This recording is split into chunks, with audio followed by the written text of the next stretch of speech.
the cycle of procrastination, from understanding to breaking free. It's 5 p.m., and you suddenly realize that the report you've been putting off is due tomorrow. You sit down to work, but first, you check your phone. Maybe watch a few YouTube videos? Actually, you should probably make dinner first. Cooking is usually enjoyable, but it feels hard to focus with this looming deadline. Oh no, it's late again. Perhaps you'll try again in the morning?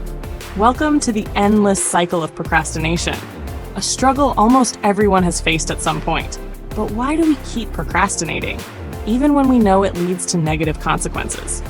Is it because we're lazy, or is there something deeper at play? Today, we'll dive into the psychology, biology, and strategies to break free from this destructive habit. Procrastination isn't just about putting things off.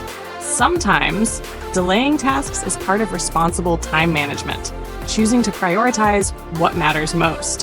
However, harmful procrastination occurs when you avoid a task you promised yourself to complete without a valid reason. The frustrating part? You know procrastination will make things worse. Stress piles up, deadlines loom closer, and productivity drops. Yet, you still do it. 1. A biological response to threats. When you think about a difficult task, like finishing a report or preparing a presentation, your brain reacts as if you're facing a real threat. The amygdala, the brain's emotional processing center, triggers a fight, flight, or freeze response, releasing adrenaline and creating stress. Meanwhile, your prefrontal cortex, responsible for long-term planning and rational decision-making, is overpowered. The result? You choose to avoid the threat by engaging in easier, more comforting activities like scrolling social media or cleaning your room. These tasks provide immediate relief, but don't address the root of the issue. But 2, negative emotions are the real culprit. Studies show that we're more likely to procrastinate on tasks that evoke feelings of stress, fear, or self-doubt. For example, a student preparing for an exam might feel overwhelmed by the amount of material to cover. Instead of starting small, they avoid studying altogether. Procrastination isn't about poor time management, it's about poor emotional management. By procrastinating, you're dodging the anxiety, insecurity, or dread associated with the task. 3. Fear of failure and perfectionism. Some people procrastinate because they fear their work won't meet their own high standards. Rather than risk failure, they delay starting the task, hoping more time will help.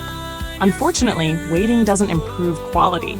It only increases pressure and reduces motivation. 4. Is procrastination laziness?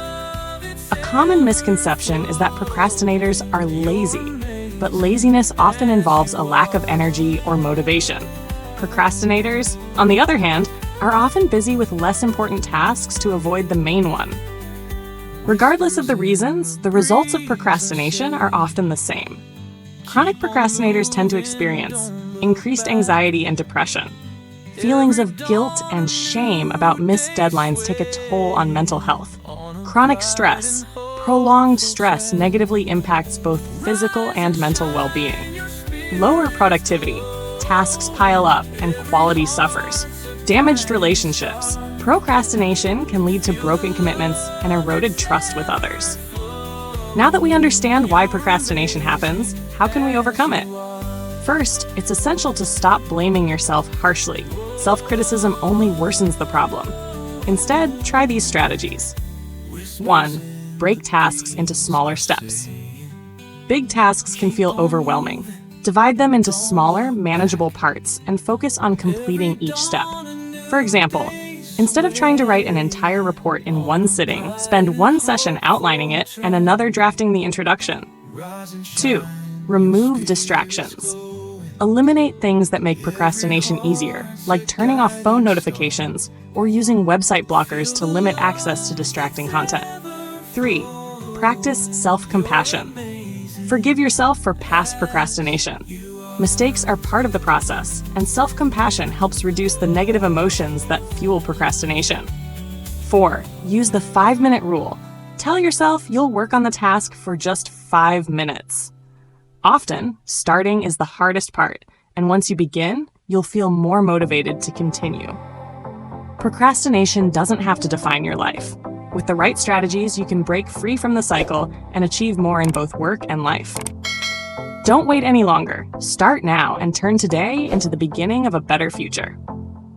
Thank you for watching. If you found this content helpful, por favor, like this video to support the channel. Share it to spread the message. Subscribe for more insightful videos on productivity and personal growth.